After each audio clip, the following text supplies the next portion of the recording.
Putin Bharat पहुंचे हैं और साथ लाए हैं ऐसे तोहफे जो सिर्फ सौगात नहीं, दुश्मनों की सांसें रोक देने वाला झटका है। आज मैं आपको बताऊंगा कि प्रधानमंत्री नरेंद्र मोदी के लिए रूस कौन कौन सी ताकत लेकर आया है, जिनकी सुगंध भर से पाकिस्तान, चीन और अमेरिका जैसे देशों में खलबली मच गई है। जैसे ही पुतिन का विमान भारत की धरती पर उतरा, विश्व राजनीति में हलचल शुरू हो गई। पुतिन भारत को कौन से 7 तोहफे देने वाले हैं, जिसकी नजर पूरी दुनिया पर है, और इन तोहफा से भारत का और यहाँ के आम लोगों का कैसे भला होगा।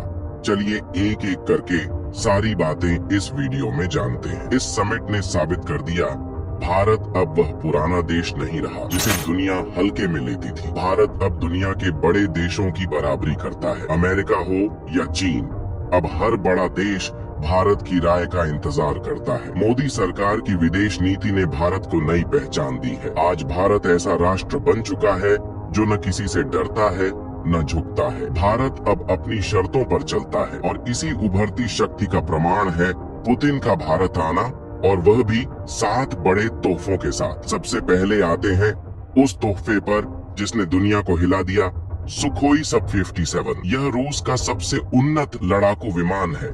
इसकी पहुंच 7,800 किलोमीटर तक है। यह दुश्मन के रडार को धोखा दे सकता है। यह बिना दिखे दुश्मन की बेस पर हमला कर सकता है। इसकी मारक क्षमता इतनी अधिक है कि दुनिया के कई देश इससे डरते हैं। भारत और रूस के बीच इस लड़ाकू विमान को मिलकर बनाने की संभावना पर भी गहन बातचीत हो रही है। इसका मतलब है कि भविष्य में भारत केवल इसे खरीदेगा नहीं, बल्कि इसे स्वयं बनाएगा भी। चीन की वायुसेना के J-20 और पाकिस्तान के F-100C इस विमान के सामने टिक भी नहीं सकते। इसी वजह से पाकिस्तान के समाचार चैनलों पर डर हावी है। पहला तोहफा ही इतना शक्तिशाली है कि दुश्मन अपने आप दबाव में आ गए हैं। अगर आप भी चाहते हैं कि ये रिश्ता यूं ही सदियों तक बना रहे, तो इस वीडियो को अभी लाइक कर दीजिए। दूसरा तोहफा है S-500 रक्षा प्रणाली। अगर S-400 ने पाकिस्तान को भयभीत किया था, तो कल्पना कीजिए कि S-500 भारत को मिल गया तो क्या स्थिति होगी। यह प्रणाली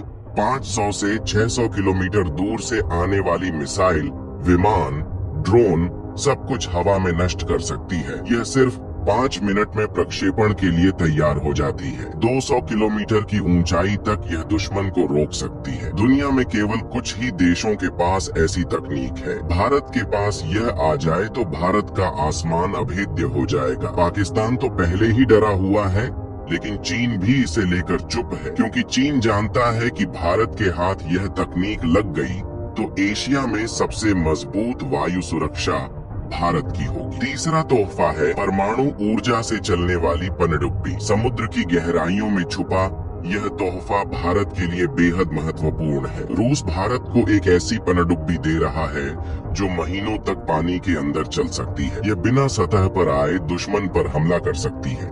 इसकी कीमत करीब 17,000 करोड़ रुपए है।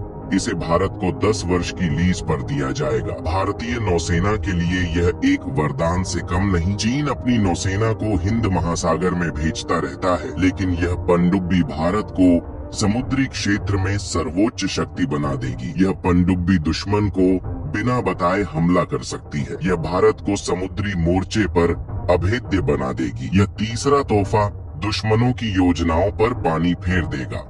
अब आते हैं चौथे तोहफे पर, नई पीढ़ी की ब्रह्मोस मिसाइल। यह मिसाइल दुनिया में सबसे तेज सुपरसोनिक क्रूज मिसाइल मानी जाती है, लेकिन अब इसका नया रूप आने वाला है, और भी हल्का, और भी तेज, और भी लंबी दूरी तक मार करने वाला। इसकी रेंज से 1500 किलोमीटर तक होगी, अर्थात भारत अपने शत्रु के किसी भी ठिकाने पर दूर से प्रहार कर सकेगा। इसकी गति 4000 किलोमीटर प्रति घंटे से भी अधिक होगी। यह हर प्रकार के लड़ाकू विमान पर लग सकेगी। एक विमान में 6 से 7 ब्रह्मोस मिसाइल तक फिट की जा सकेंगी। इसका मतलब है कि भारत का एक ही विमान पूरा युद्ध लड़ सकता है। यह नया संस्करण चीन के समुद्री ठिकानों को भयभीत करने वाला है। पांचवा तोहफा है 203 राइफल। ये राइफल 47 का आधुनिक स्वरूप है। यह हल्की है, मजबूत है, हर मौसम में काम करती है और प्रति मिनट 600 गोलियां दाग सकती है। ये राइफल भारत में बनाई जाएगी। इससे भारतीय सैनिकों की क्षमता कई गुना बढ़ जाएगी। इससे आत्मनिर्भर भारत को भी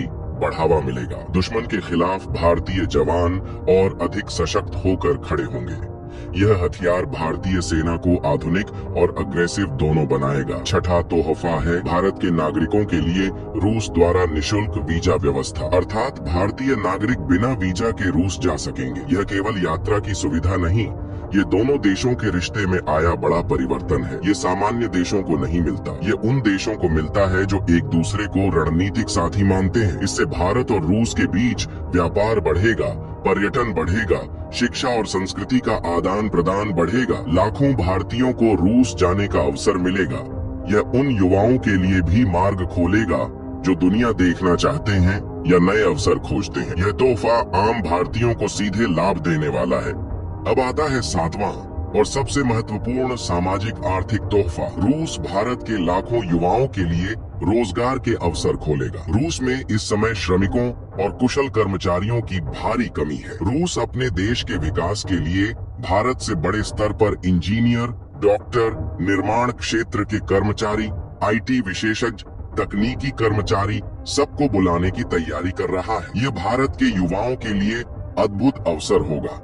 बेहतर वेतन, बेहतर जीवन स्तर और अंतर्राष्ट्रीय अनुभव, ये सब भारतीय युवाओं के भविष्य को नई उड़ान देंगे। रूस ने कहा है कि वह भारत से बड़े पैमाने पर कार्यबल लेगा क्योंकि भारतीय मेहनती, ईमानदार और कुशल होते हैं। यह तोहफा भारत के लिए केवल आर्थिक अवसर नहीं, यह भारत और रूस के बीच गहरे विश्वास की निशानी है। अब जरा सोचिए, हवा में सुखोई 5-7, आकाश में S-500 की ढाल, समुद्र में परमाणु पनडुब्बी, दुश्मन के ठिकानों पर ब्रह्मोस का प्रहार, सैनिकों के हाथ में AK, आम नागरिकों को रूस का मुफ्त प्रवेश और लाखों भारतीय युवाओं के लिए रूस में रोजगार के अवसर। ये सातों तोहफे भारत के भविष्य का नया दरवाजा खोलते हैं। दुनिया इस परिवर्तन को देखकर चिंतित है। अमेरिका इसलिए नाराज है क्योंकि भारत रूस के साथ और निकट आ रहा है। चीन इसलिए चुप है क्योंकि उसकी चालें अब धरी की धरी रह जाएंगी। पाकिस्तान इसलिए घबराया हुआ है क्योंकि भारत की ताकत बढ़ती जा रही है, और भारत इसलिए शांत और आत्मविश्वास से भरा है क्योंकि वह सही दिशा में आगे बढ़ रहा है। पुतिन यह संदेश देकर गए हैं